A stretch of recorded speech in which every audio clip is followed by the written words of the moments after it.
Très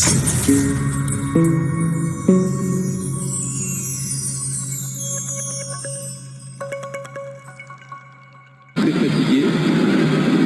Énormément d'efforts en première période, on l'a vu, on l'avait même souligné. Cette course douce qu'il a fait. Là, la reprise.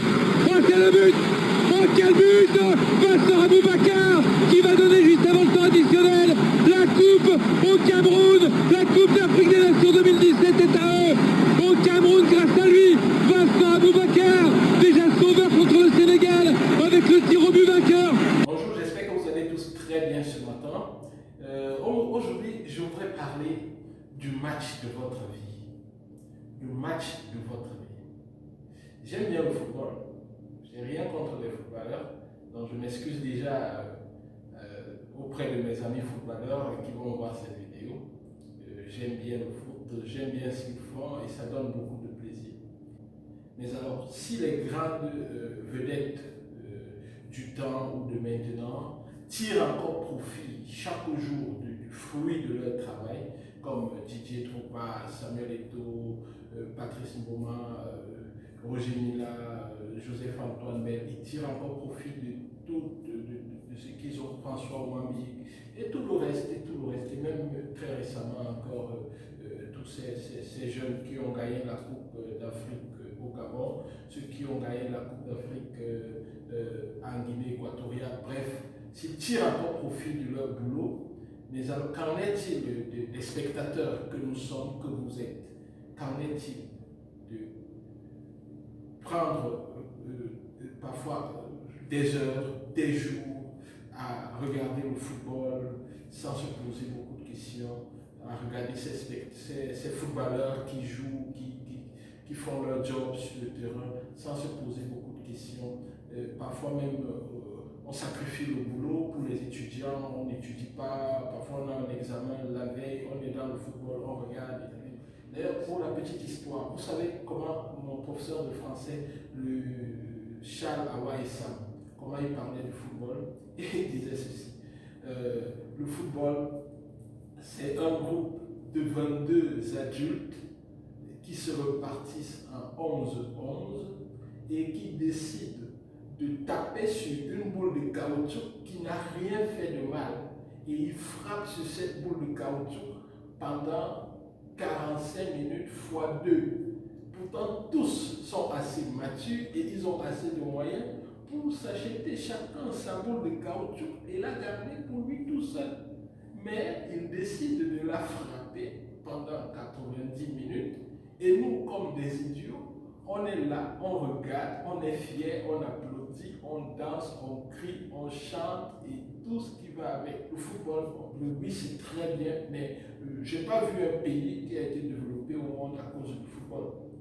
S'il fallait qu'un pays soit développé à cause du football, le Brésil serait très loin. Mais le Brésil a avancé, pas du fait du football, mais du fait de certaines réformes qui ont été faites dans plusieurs secteurs comme l'agriculture, la recherche et un certain nombre de choses.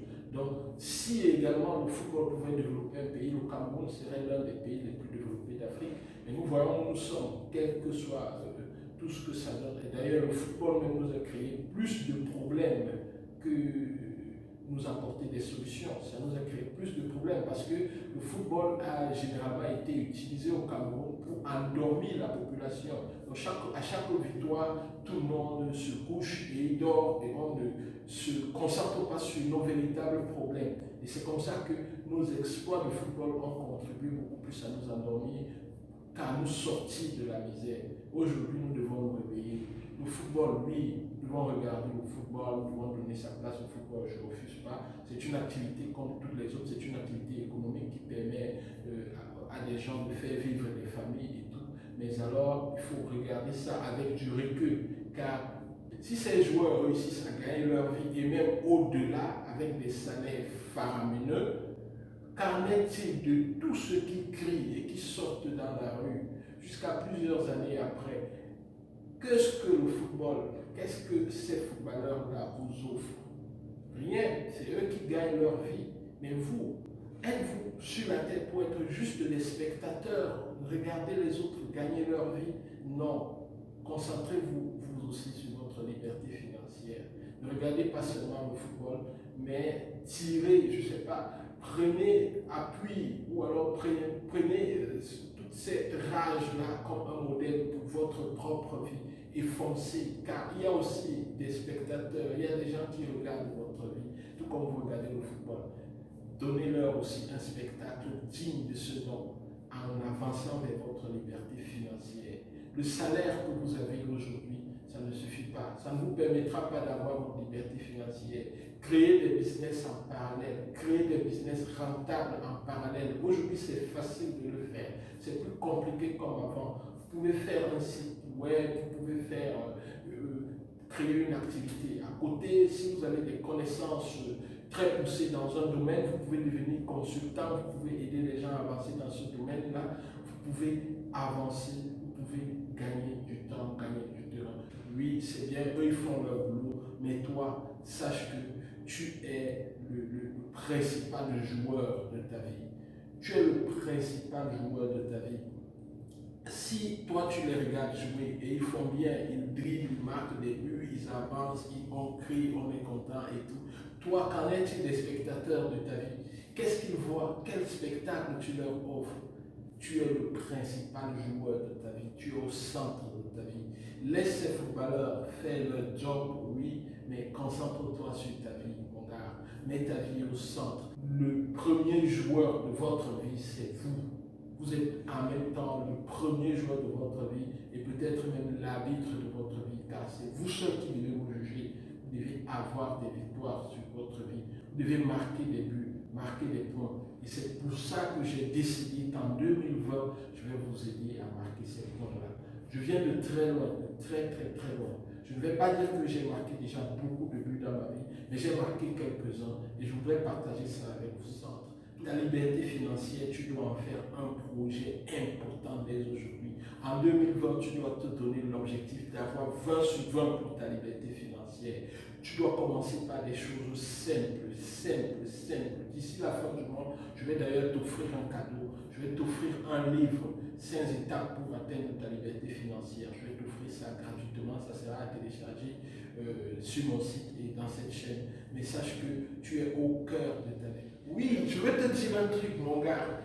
Arrête de penser que tu es venu accompagner les autres sur la terre. Non, tu es aussi comme un footballeur. Tu es sur un terrain de foot. C'est ta vie, mon gars. C'est ta vie. Prends ta vie très au sérieux. Tu n'es pas venu accompagner les gens sur la terre, mon gars.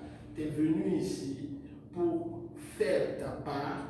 Et lorsque tu partiras, on parlera de toi par rapport à tout ce que tu as réalisé. Et tu peux le réaliser. Quel que soit ce que tu as fait hier, tu as connu des déboires, tu as connu des échecs, tu as eu des difficultés, tu as eu plein de choses qui n'ont pas marché. Peut-être aujourd'hui tu regrettes d'avoir fait certaines choses. Peut-être tu te sens sale, tu te sens trahi, tu te sens un peu mal à cause de ton passé. Mais le passé est passé. Aujourd'hui, c'est aujourd'hui. Et demain sera différent. Demain sera différent en fonction de la manière dont tu gères aujourd'hui. Alors aujourd'hui, tu dois avancer. Tu dois savoir que tu es le premier joueur de ta vie. Tu es le premier joueur de ta vie. Tu es le capitaine de ton équipe. Tu es le capitaine de ton équipe. Tu es en même temps l'attaquant de ton équipe. C'est à toi que revient la grande responsabilité de marquer les buts qui feront gagner ton équipe. Alors si tu es d'accord avec moi, abonne-toi à cette chaîne parce qu'en 2020, nous aurons beaucoup de conseils et tout un système qui permettra l'optimisation dans tes affaires. Je suis convaincu qu'avec vous, pendant les 12 mois qui vont suivre, nous allons faire beaucoup de choses. J'ai tout un programme à dérouler. Le business en rapport avec la Turquie, principalement le business sur les lingettes, en rapport avec l'entreprise Sapro. Également, pour ceux qui voudraient venir étudier en Turquie comme moi, nous allons dérouler tout un programme qui va leur faciliter, mais allons faciliter les choses.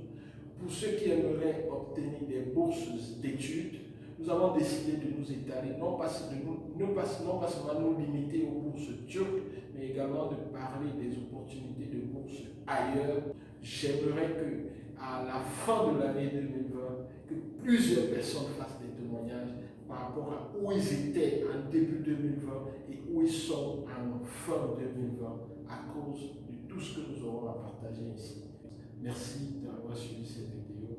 Restez scotchés, restez positifs. N'écoutez pas les gens qui vous découragent, car très souvent, quand on vous décourage, alors c'est qu'on a vu votre audace. Restez audacieux, restez concentrés. Soyez les premiers décideurs de votre vie. L'État ne fera rien dans votre vie. Le gouvernement ne fera rien dans votre vie. Votre vie vous appartient d'abord. C'était le docteur Meurga pour le tic de motivation de ce matin. Merci et à très bientôt. Je vous aime bien, je vous kiffe et nous restons ensemble, nous restons soudés. Bye, à très bientôt. Jeu dans cette Coupe d'Afrique des Nations. Nkoulou qui est rentré en première période à la place de Teike, qui avait marqué lui aussi dans ses...